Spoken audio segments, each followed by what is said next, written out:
Ladies and gentlemen, right now we are witnessing something that could rewrite British politics forever. What you're about to see isn't just another political stumble, it's a major reveal that has shaken Westminster to its core. In the last 48 hours, Keir Starmer has been caught in a scandal so explosive that even members of his own party are whispering about his downfall. And so today's video, trust me, it's going to be a big one. We've got a lot to unpack, so stick around because what comes next could mark the end of Keir Starmer's leadership. Here's the reality. Starmer, the Prime Minister who promised stability, competence and control, has now been exposed on multiple fronts. Policy flip-flops, catastrophic U-turns, crumbling support and leadership decisions that now look like they weren't mistakes, but miscalculations. And the evidence is sitting right there in public record and polls showing his credibility collapsing overnight. Now, before we dig into exactly how this unravelled, the polls, the party infighting, the devastating approval hits, let's take a step back and hear what he actually said when this all started to blow up. Because when Starmer tried to defend himself, what he said only made things worse. But we'll get to that. First, you need to understand the full scale of what just happened, because this isn't another minor political misstep. This is the moment a leader was caught, exposed and left scrambling on live public opinion, and the consequences are already unfolding in real time. So let's dive in. So here's the moment that changed everything. Starmer had promised bold, decisive leadership, but in the last week, a key policy completely backfired. We're talking the mandatory digital ID plan, something he framed as necessary for national security and public safety. The government pushed it as a cornerstone of modernisation. Starmer called it a step into the future. But within 48 hours, public backlash hit like a tsunami. Critics said it was intrusive, overbearing, and out of touch with everyday life. Business owners complained, privacy groups exploded, and suddenly the Prime Minister, who promised control and foresight, looked caught flat-footed. Overnight, what was framed as progress became a symbol of failure. The big reveal. Starmer didn't just pause the plan, he scrapped it entirely. No compromise, no revision, just an abrupt public reversal. And in politics, especially at this level, that's a headline screaming, caught in a lie. What makes this worse is the optics. Opponents are saying he's reactive, not proactive. Yeah? The narrative on social media? He promised strength, he got exposed. And for many voters, especially older, sceptical audiences, that U-turn isn't just a policy misstep, it's proof that Starmer may have lost the grip on leadership that he once claimed to have. By the end of this segment, it's clear. The Prime Minister was caught, the public noticed, and the pressure is only going to build. The aftermath of that U-turn was brutal. Almost immediately, the numbers started to drop. A recent survey shows Starmer's approval rating hitting historic lows, a rapid plunge that even senior Labour insiders describe as shocking. For a party that once projected unity and control, this was a wake-up call. And it wasn't just public opinion. Inside Westminster, whispers turned into full-blown panic. Cabinet members and backbenchers began questioning whether Starmer could actually lead the party to the next election.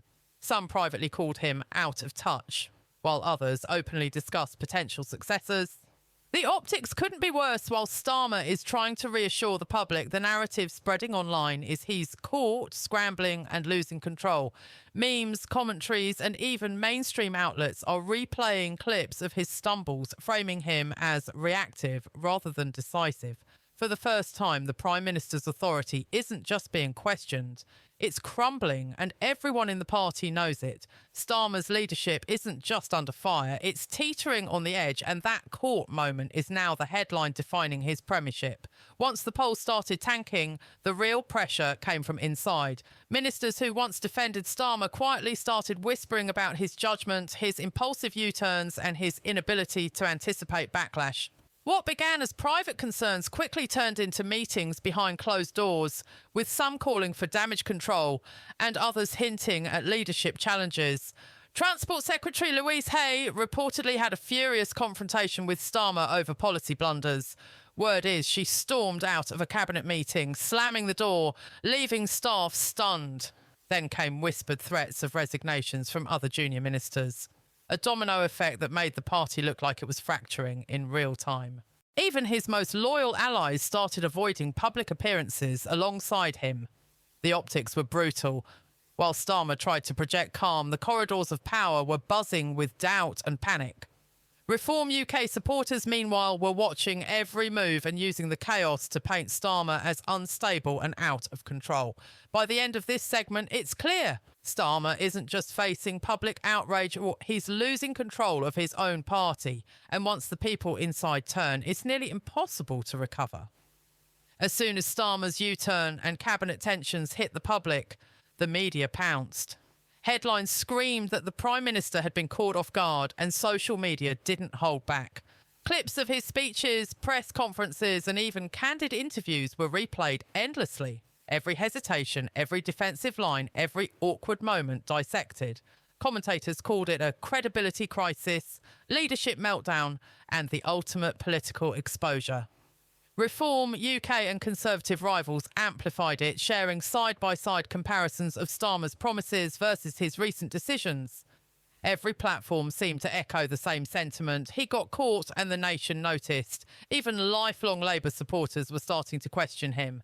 Viral TikToks and Twitter threads framed Starmer as reactive, unstable and unfit to lead, not just in policy but in temperament.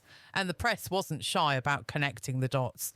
Public backlash, falling polls and cabinet unrest all pointing toward one grim conclusion: Starmer's grip on power was slipping fast. By the end of this segment, it wasn't just political commentators talking. The entire country was tuned into the story of a leader under fire, and the narrative of he got caught was taking hold everywhere. Once the media storm was in full swing, opposition parties wasted no time. Nigel Farage and Reform UK seized the moment, framing Starmer as a leader, caught flat-footed, unable to deliver on promises and increasingly out of touch with the country. Every policy U-turn, every public stumble became a talking point in rallies, interviews and viral clips. Even the Conservatives joined in, subtle digs at first, then sharper critiques questioning whether Starmer could handle crises at home and abroad. Parliamentary sessions turned tense, with MPs using every opportunity to highlight Labour's missteps.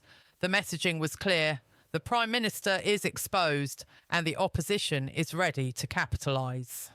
Meanwhile, Reform UK supporters flooded social media with hashtags and memes reinforcing the "he got caught" narrative. The optics couldn't have been worse. Starmer trying to maintain composure while rivals presented themselves as calm, competent and in control. By the end of this segment, the story isn't just about mistakes anymore. It's a full-scale political assault.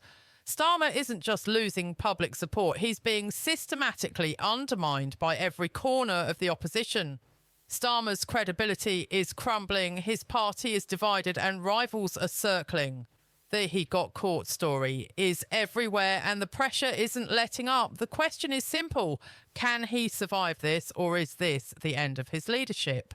Drop your thoughts in the comments. Britain is watching and the clock is ticking.